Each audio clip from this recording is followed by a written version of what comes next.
So how biased do you think you are? You're likely thinking to yourself, biased? Not me. But here's the thing with biases. They often fly under our own radar, and they're generally very hard to avoid, as most of these things tend to happen in our subconscious before we even realize that we're doing it. That's why implicit association can be so nefarious and dangerous. So stick around, and we'll learn all about it.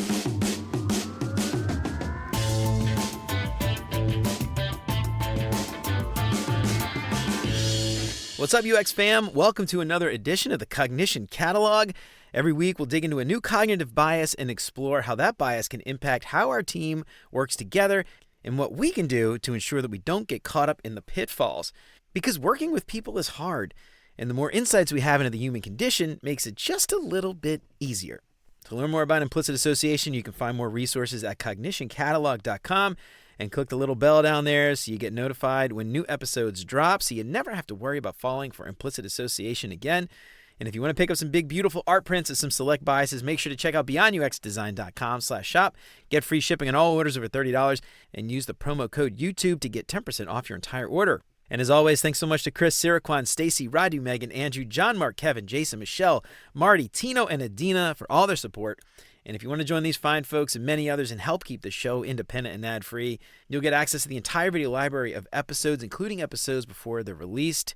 For more information on how you can support the show and help more people find out about what we're doing, make sure to check out beyonduxdesign.com/support. So how biased are you? You're probably thinking, I'm not biased. No way. But here's the thing with most of the biases that we talk about here on the show. Many of them happen without us even realizing it. And that's why implicit association can be so dangerous.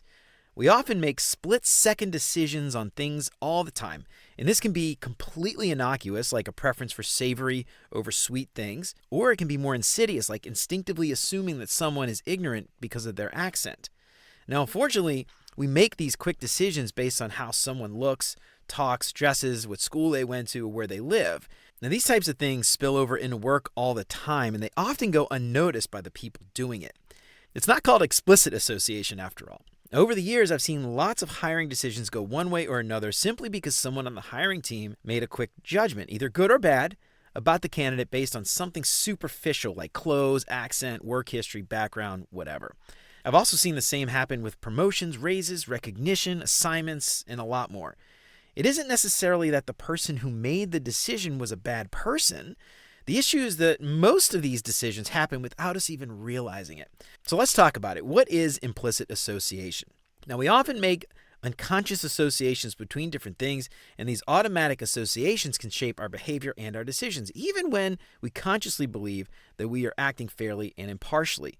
Now, this bias can illustrate the powerful influence of our subconscious mind on our everyday interactions and our judgments. The study of implicit association bias started to take off in the late 1900s.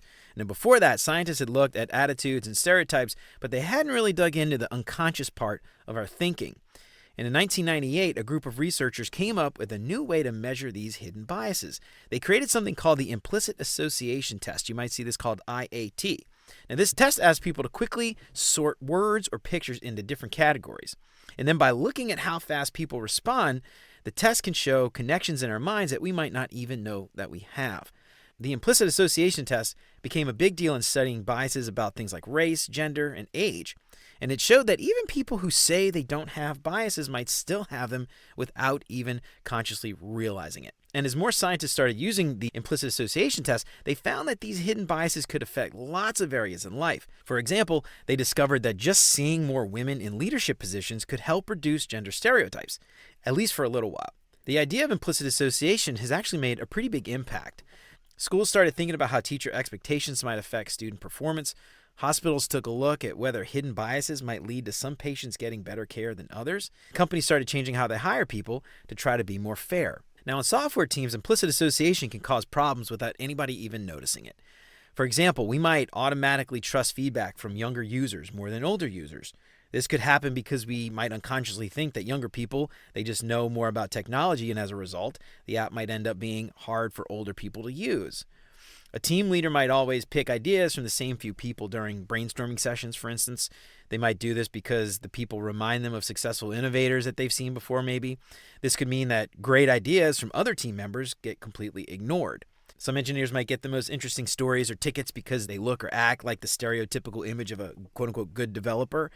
This could stop other team members from getting chances to grow their skills and show what they can do. Implicit association can also affect how different team members work together. So designers might automatically think engineers aren't creative, while engineers might think designers don't understand technical stuff. This can ultimately make it hard for teams to work together well and come up with the best possible solutions. Now, it's worth noting that implicit association is not exactly the same as implicit stereotypes.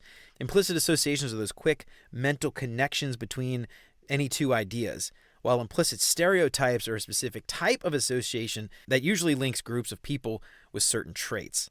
Now, while all implicit stereotypes are implicit associations, not all implicit associations are stereotypes. And in the workplace, both can affect team dynamics, but being aware of this distinction can help teams address these biases more effectively and create a fair work environment. So what can you do about it? Well, here are a few key takeaways. First, I think it's really important to just accept that everybody has hidden biases. Even if you think that you're always fair, you probably fall for them too. It's not about being a bad person. Knowing about your biases can often help you make better choices. Next, think twice about your first reaction. When you're deciding who to trust or whose idea is best, just stop and ask yourself if you might be favoring somebody unfairly. Try to look at things from a different angle if you can before you actually make up your mind. Next, try seeing things from someone else's point of view. Try to do activities where team members have to imagine being somebody else or putting themselves in someone else's shoes. This might help you notice your own bias and understand the different ways of thinking, and ultimately could lead to fair decisions and better teamwork. Next, if you're a manager, be objective with promotions and bonuses. Make a clear list of what's needed to earn these things. Ask others for input about each team member, because the best person for a promotion might not always be the ones that you notice first. And lastly, look beyond first impressions when you're hiring. Make a list of the skills and qualities that you really need for the job, then use that list to guide your choice. And if you can, try to meet with candidates more than once and have a different team member talk to them each time, so it's not always the same person providing feedback. Well, all right, y'all, that's it for the Cognition Catalog for today. I hope we helped to shed a little bit of light on what implicit association is and how we can avoid some of these pitfalls at work and at home.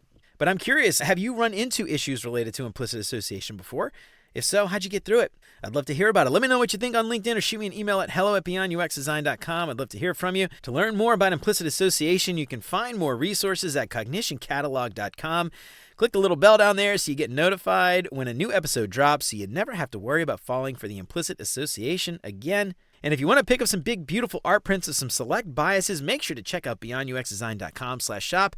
Get free shipping on all orders over $30 and use the promo code YouTube to get 10% off your entire order. And if you have a favorite bias that you want to see in print, let me know. I'd be happy to take requests.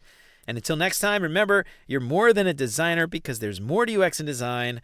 I'll see you around. Take care, y'all.